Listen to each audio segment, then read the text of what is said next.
I'm not.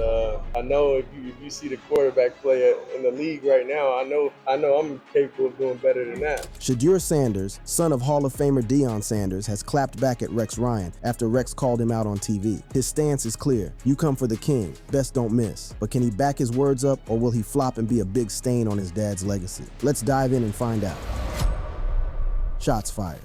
The scene that lit up the sports world wasn't a touchdown, an interception, or even a sideline fight. It was a rant, raw, unfiltered, and delivered live on ESPN's Get Up. Sitting in the studio, Rex Ryan, the larger-than-life former head coach turned analyst, leaned forward in his chair and let loose on a 22-year-old rookie quarterback who hadn't even taken a snap in the NFL regular season. This kid talks, he runs his mouth like I could be a starting quarterback with his arms crossed like this. Get your in the front row and study and do all that. If I know, the whole league knows. Quit being an embarrassment that way. You got the talent to be the quarterback. You should be embarrassed that you're not the quarterback now. The clip went viral instantly. Within hours, it had racked up millions of views, shared by major sports accounts and everyday fans alike. Some agreed with Ryan, while others wondered why a 62-year-old analyst was unloading so aggressively on a player who hadn't even been given a chance on the field. It was pure sports television, an old-school coach berating a young high-profile player. But this wasn't just another hot take. It touched a nerve because it was aimed at Shedeur Sanders, a rookie quarterback for the Cleveland Browns and the son of Deion Primetime Sanders, one of the most famous athletes in American sports history. For Rex Ryan, it was a familiar role. He's known for being brash, for stirring the pot, for calling it like he sees it. He led the New York Jets to back-to-back AFC championship games in 2009 and 2010, coached the Buffalo Bills, and has never been afraid of a microphone. But even by Ryan's standards, this takedown of Shedeur was unusually sharp, loaded with undertones of entitlement and wasted potential. And the timing couldn't have been worse for Shedeur. The Browns had stumbled to a 1-3 start in the 2025 season, and the team's quarterback situation was spiraling into chaos. Veteran Joe Flacco, back for another stint in Cleveland, had struggled. Rookie Dillon Gabriel, a fourth-round pick out of Oklahoma, was waiting in the wings. And Shedeur, the player, many once thought would be a top 10 draft pick, was buried at QB3 on the depth chart. To Ryan and others, Shedeur's body language on the sideline had become symbolic. Cameras caught him during blowout losses, standing with his arms crossed, looking disengaged, a picture that critics used as proof he wasn't doing the little things to earn respect. Ryan seized on that imagery in his rant, painting Shedeur as a kid who runs his mouth instead of putting in the grind. But why did this particular outburst resonate so deeply? The answer lies in the weeks leading up to it. In late September, Shedeur appeared on ESPN Cleveland and made comments that were both confident and, to some, inflammatory.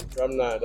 I know if you see the quarterback play in the league right now, I know I'm capable of doing better than that. For a rookie who hadn't played a single regular season down, those words landed like a lead balloon with certain fans and analysts. To his supporters, it was confidence, the kind of swagger expected from the son of Deion Sanders. But to detractors, it was arrogance, proof that the whispers about his entitlement during the draft process were true. Rex Ryan clearly fell into the latter camp. His rant wasn't just a reaction to one interview. It was an eruption of frustrations that scouts and insiders had been voicing for months. When Rex Ryan called Shedeur Sanders an embarrassment, it wasn't a critique dropped out of thin air. It was the culmination of months, even years, of whispers, reports, and doubts surrounding the young quarterback's path to the NFL. Shedeur Sanders was never supposed to be a fifth-round pick. Not long ago, mock drafts and analysts had him projected inside the top 10. He was viewed as a polished passer with accuracy, poise, and the kind of intangible leadership skills that could lift a franchise. At Jackson State, under the guidance of his father Deion, he led the Tigers to back-to-back SWAC championships. He then transferred to Colorado, where he threw for over 3,200 yards and 27 touchdowns in his final season, despite playing behind one of the most battered offensive lines in the country. On paper, his resume sparkled, but the 2025 draft cycle exposed cracks in the armor. First came the whispers about interviews. One anonymous coach told NFL Network's Tom Pelissero it was the worst formal interview I've ever been in my life, describing Shedeur as entitled, defensive, and unwilling to take accountability. Another story surfaced from his visit with the New York Giants. Coaches deliberately planted mistakes in a playbook to see if prospects would catch them. Shedeur didn't, and when called out, he was reportedly furious, not at himself, but at the Giants, believing the test was beneath him. Then came the film study criticisms. Yes, Shedeur had gaudy numbers, but he was also sacked 94 times in his last 2 college seasons. Some of that was on his offensive line, but scouts noted a recurring habit: holding on to the ball too long, trying to make the perfect throw instead of taking what the defense gave him. Finally, there was what teams called the Sanders family circus. Shedeur, like his father, never shied away from the spotlight. He wore luxury watches, drove flashy cars, and spoke about changing the culture of any team that drafted him. Some executives admitted privately that they didn't want the constant glare of Deion Sanders and the family media machine attached to their franchise. One told USA Today bluntly, teams didn't want to be part of the Sanders family circus. The result, a freefall on draft night. Teams that had once scouted him in the first round passed over him again and again. When the Browns finally took him in the 5th round at pick 143, it was more of a gamble than a coronation. And even then, Cleveland wasn't desperate to put him on the field. They already had Joe Flacco, a Super Bowl MVP, back for another stint. They drafted Dylan Gabriel, the dual-threat quarterback from Oklahoma, in the 4th round. By the time training camp ended, Shedeur was slotted in as QB3, firmly behind both veterans and rookies alike. So for Rex Ryan, Sanders' words were gasoline on a fire. To hear a rookie who hadn't played a snap say he could outperform NFL starters wasn't just confidence, it was disrespect. And Ryan's old-school mentality, forged in locker rooms where rookies carried veterans' helmets and kept their heads down, left no room for that kind of swagger from someone with zero pro experience. That's why his rant landed so heavily. It wasn't just about Shedeur's sideline demeanor. It was about months of narratives, entitlement, immaturity, hype without results, finally colliding with Shedeur's own bold words. The public reaction mirrored the divide. Supporters of Ryan argued that someone had to humble Shedeur, to remind him that talent doesn't equal status in the NFL. Critics, however, saw Ryan as punching down, targeting a young player in a way that bordered on personal. And as the storm brewed, one thing was clear. This wasn't going to fade quickly, because the Sanders family wasn't going to let Rex Ryan's words go unanswered. In fact, Shedeur's own mother would soon step into the spotlight, escalating the feud to a whole new level. Response from the NFL community. When Rex Ryan tore into Shedeur Sanders on national television, it wasn't just another hot take from an ESPN analyst. It became the sports conversation of the week. The rant hit social media like a bomb. The clip of Ryan shaking his head, his voice rising as he told the Shedeur to quit being an embarrassment, was shared by every major sports account within minutes. On X, the responses were polarized. Some users praised Ryan for saying what every Browns fan was thinking. They pointed to Shedeur's sideline demeanor and said Ryan was spot on. The rookie looked more like a disgruntled veteran than a hungry young player trying to climb the depth chart. Others, though, blasted Ryan for what they saw as bullying. It wasn't just random fans. NFL insiders and former players also chimed in. Some backed Ryan, saying Shedeur needed to hear it. But others argued the criticism was premature, especially since Shedeur hadn't been given a real chance in Cleveland. The ESPN studio discussion after Ryan's rant reflected that same split. One analyst pushed back, saying Ryan was being unnecessarily harsh. Because I think, and TJ, you correct me if I'm wrong, Bill Belichick would stand in front of his team, and I don't care if you don't have 6 Super Bowls, you should coach like you have 6 Super Bowls or plan to.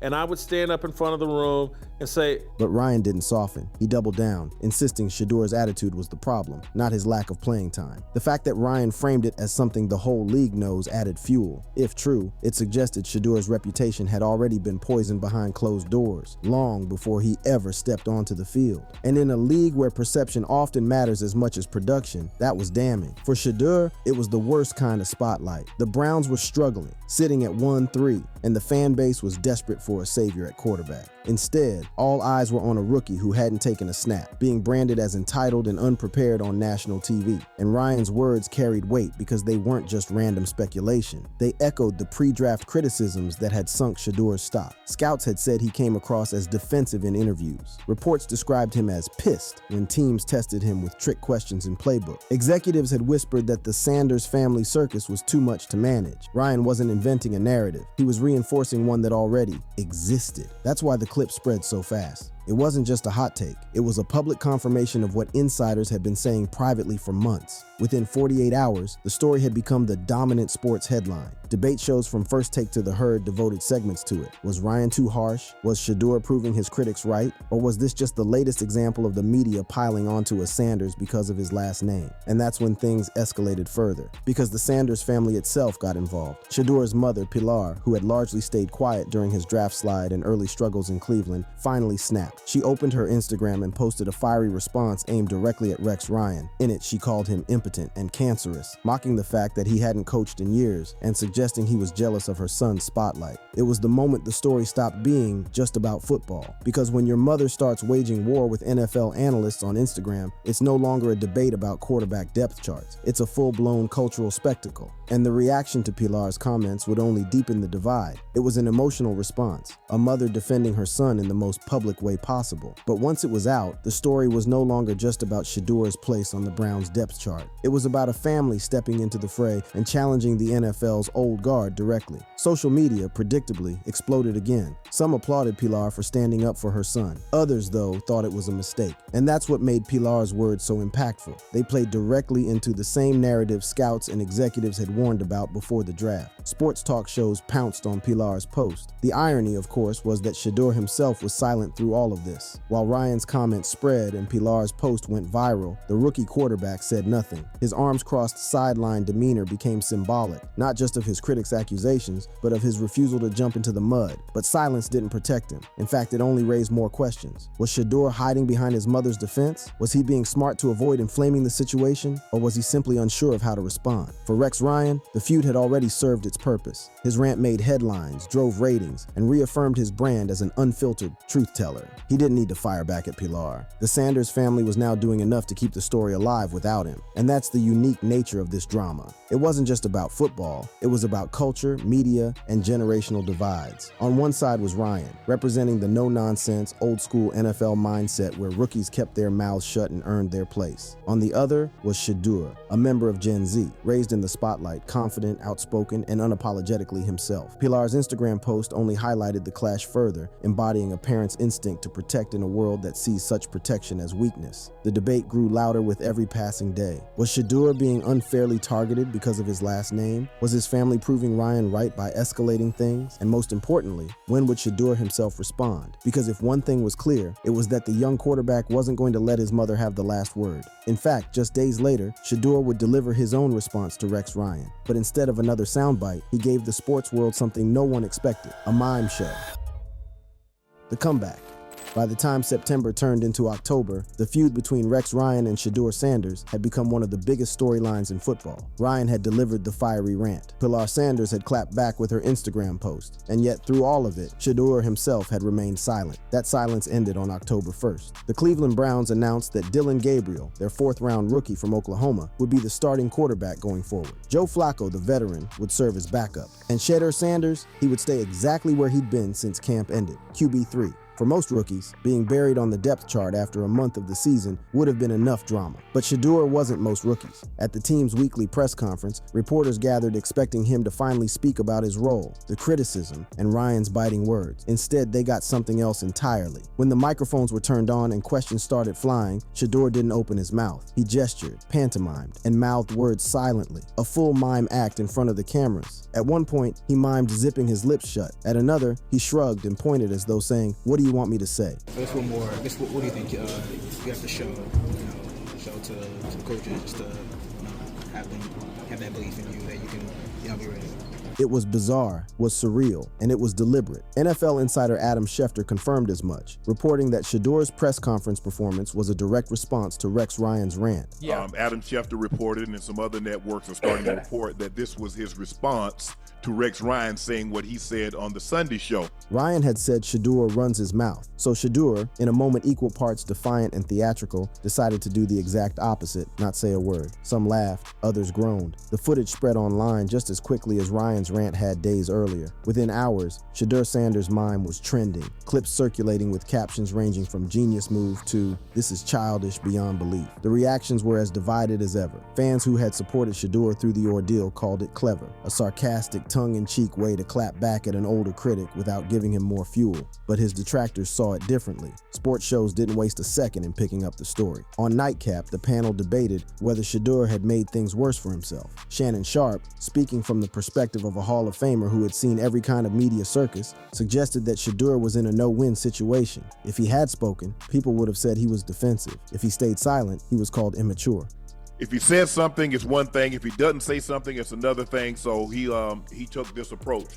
Look. That was the core of the issue, perception. Shedeur's mime routine was less about actual words and more about symbolism. To his supporters, it symbolized defiance and resilience in the face of harsh criticism. To his critics, it symbolized immaturity, the same entitlement scouts had pointed to months earlier. And underneath it all, there was the Browns' reality. A 1-3 record, a rookie quarterback who couldn't get on the field, and a media storm that had made their third stringer more talked about than their starter. The irony wasn't lost on anyone. In just 4 weeks, Shedeur Sanders had become one of the most polarizing figures in the NFL without throwing a single touchdown pass. His mime act only deepened the divide and ensured the story wasn't going away anytime soon. But beyond the laughter, the memes, and the criticism, Shedeur's silent press conference revealed something deeper about the moment he and the Browns were living in. It was no longer just about football. It was about generational culture, media narratives, and the collision of old-school toughness with new-school defiance. And in that sense, Shedeur's mime wasn't just a stunt. It was the perfect metaphor for the impossible situation he found himself in. By the time Shedeur Sanders walked out of that press conference without uttering a single word, it was clear. This feud was no longer just about one rookie quarterback and one outspoken analyst. It had become a mirror reflecting something much bigger,